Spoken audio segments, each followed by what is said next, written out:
Radio. Yo, what it is, world? It's your boy Jay News, and you are now tuned in to Not Rated Radio, the coolest, dopest podcast in the fucking world. And today, we have a very, very talented special guest on the Zoom call and on the show today. It's my pleasure to introduce the one and only Peter Jackson. How you doing, boss? Good, brother. How you doing? I'm doing all right, man. Can't complain, man. It's another day, getting to it. Yes, sir. For sure, for sure. So how we get this started, Peter, man, is giving all of our fans and supporters out there a brief summary on who Peter Jackson is from the start of your career to where you are now. Um, Basically, I'm a hip hop artist. I started in hip hop like probably taking it serious when I was like 16, 17 years old. I've been running around doing music and promotions, bookings, all that kind of stuff.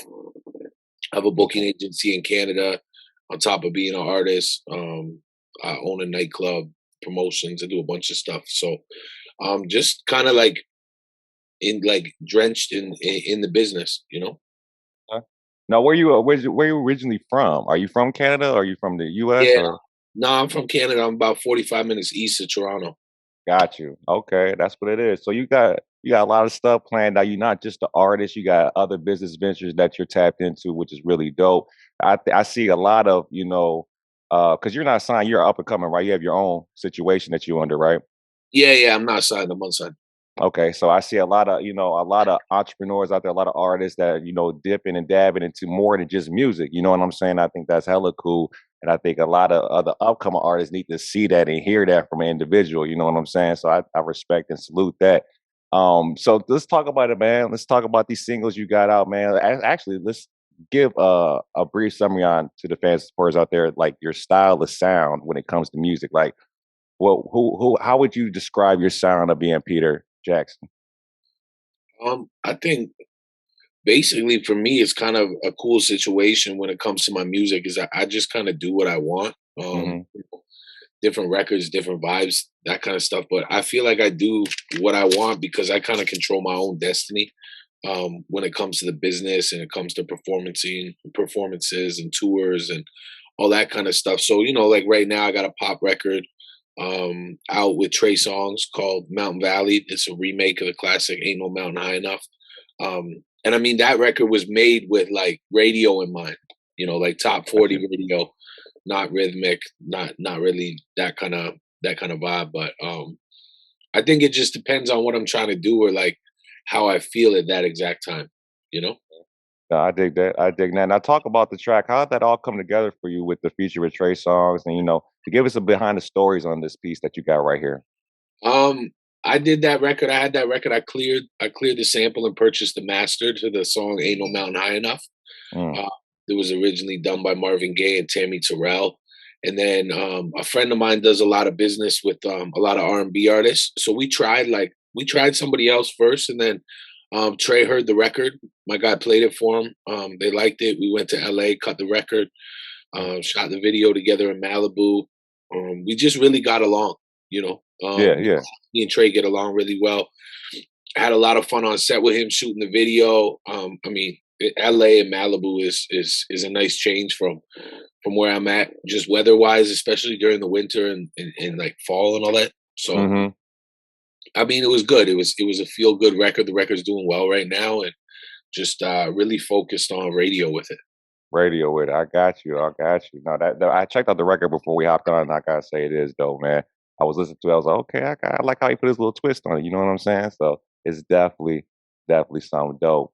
Um, so we're speaking about doing a song with Trey and the other people. Like, I mean, doing a song with Trey. Excuse me. What are some of the other situations that you have in store for the fans and supporters that they need to get involved with? I mean, right now I'm pushing this single. I got a full project done called In God's Hands. And I've got a couple other big features and videos, singles already done. My next singles with Young Blue, videos already shot, singles ready to go. I got a tour that's going to coincide with, so we're going to announce that, or we're going to drop that with the announcement of the tour Okay. within the same vicinity. Yeah, like I said, I got a full project done. Um, I think I probably got like 4 or 5 videos shot right now. Okay. The project's either going to be 9 records or 11 records. Okay. Now, when will you be dropping the project? Is there a date on it yet, or is it still kind of up in the air? Nah, I mean, I'm not in no rush to like drop the album, but like there'll be another record in April, there'll be another record in May. Um, Okay. it kind of it's weird too because we're really focused on radio. Because I mean, I know a lot of people don't really focus on radio at this point. They think about the internet and things like that, but Hmm. um, the radio with a record like this is really important. Um, so we're just gonna work radio for now, and then kind of see what goes. You know how that goes, and if it's something that's not long lived at radio, then we'll probably cut it quicker than um, we're supposed to. But if it really works at radio and it's really moving, then we'll take a little bit more time with it and not rush through to the next single. Okay.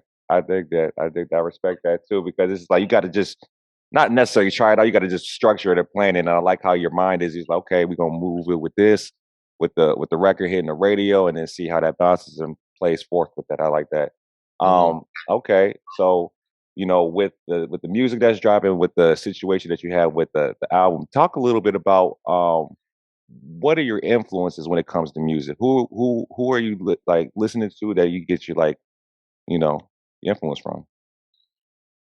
I think when it comes to music, probably like most of my influence actually comes from like real life, from like family, Hmm. people around me and stuff. I mean, listening to music and stuff, I definitely catch a vibe from a lot of different people.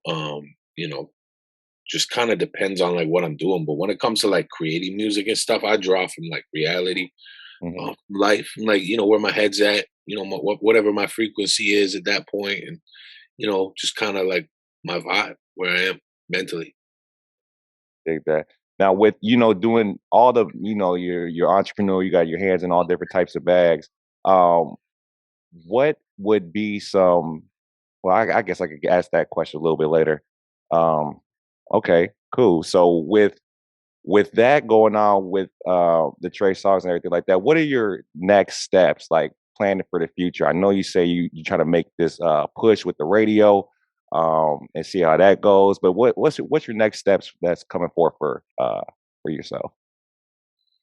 I got some tour dates coming up. I'm doing like four or five dates in Texas with Snoop Dogg and Ice Cube, and then one of them's like Ice Cube and Scarface, and then one of them's like Snoop, Ice Cube, E40, and Too Short. So Oh, nice. I get to open a bunch of shows out there with them. Okay. So a lot of touring, like a lot of my career has been based on touring and moving around. So a Canadian tour with everything opening up over here finally. Yeah. Um, that's gonna come to fruition very soon, and just honestly, just focusing on really like the business side of things because I don't think that people harp on that stuff enough. It's like people want to look like they're winning, but people Right. don't really understand what it takes to actually win, especially as an independent or especially as an artist that is still searching for a number one record on Billboard or a number one record at Top 40 Radio or something like that. Right. Now, since you are independent and you are not signed, you have your own thing going on. Do you feel that's more beneficial to being signed to a label, or how do you want to eventually get signed, or how you plan that out? No, I mean, I took a lot of meetings with majors before anything off this project came out. Hmm. Um, I've sat with every label in Canada and LA possible. Um, it's different though as a Canadian artist, and I mean, for people that are not from Canada and people that are in Canada don't really understand that some don't that we have access to grants. So even if I have money, which I have with what I'm doing, I have budgets and everything, and we work it like we're on a label anyway. But um, we have access to grant money, so it's like signing to a label to me makes no sense because I have money Right. and I have access to grant money. So I don't want to sign and do that and give away my grant money.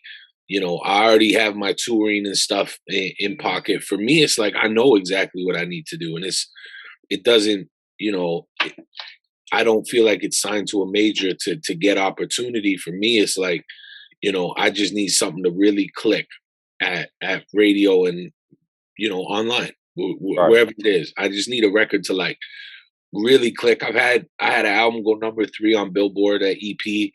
You know, I've had a top 20 record at top 40 radio, but it's like just getting over that hump, that, you know, really having something that's like becomes household, I think is like a big deal for me. And I don't feel like I want to or need to be signed.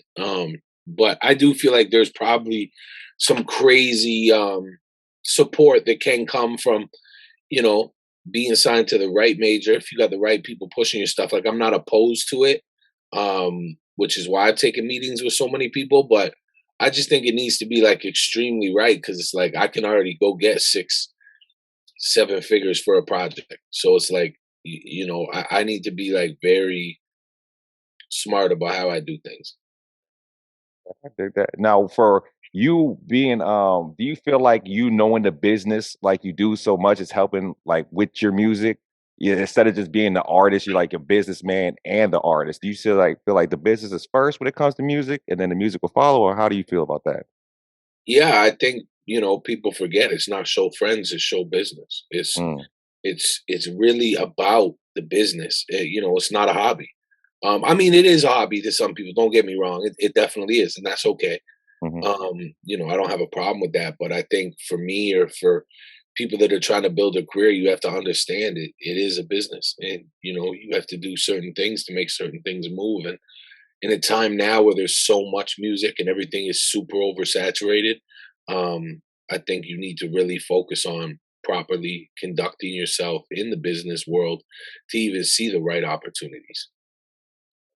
But for real, because a lot of artists and a lot of people that I interview, you know, some are younger and some are just don't have that right direction. You know what I'm saying? I'm just be telling them like the business got to be done correctly, or it's just going to crumble and fall apart at the end.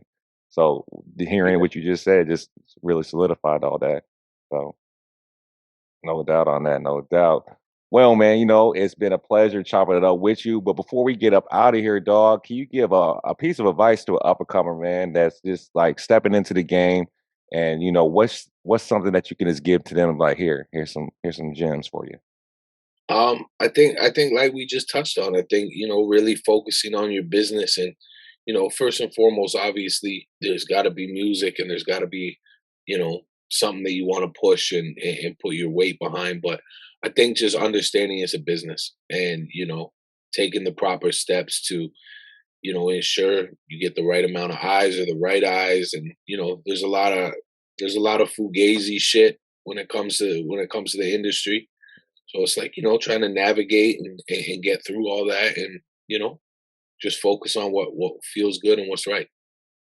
What feels good and what's right, ladies and gentlemen. Well, that's the man right there, man. Peter Jackson. It's been a pleasure, man, getting to chop it Thank up with you and talk about your single. So make sure y'all go check out his single. It's already out now. It's called Mountain Valley featuring Trey Songz. It's a smash. It's a banger. Run up them numbers. And you know, stay cool like how you stay cool. But before we go, can you give all the fans and supporters your where they can find you at social media wise, and just YouTube, and just get a sense of where they can get at you at. All my social media is Peter Jackson 905.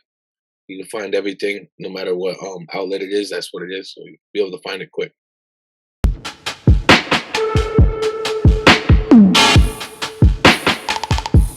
Now, Radio.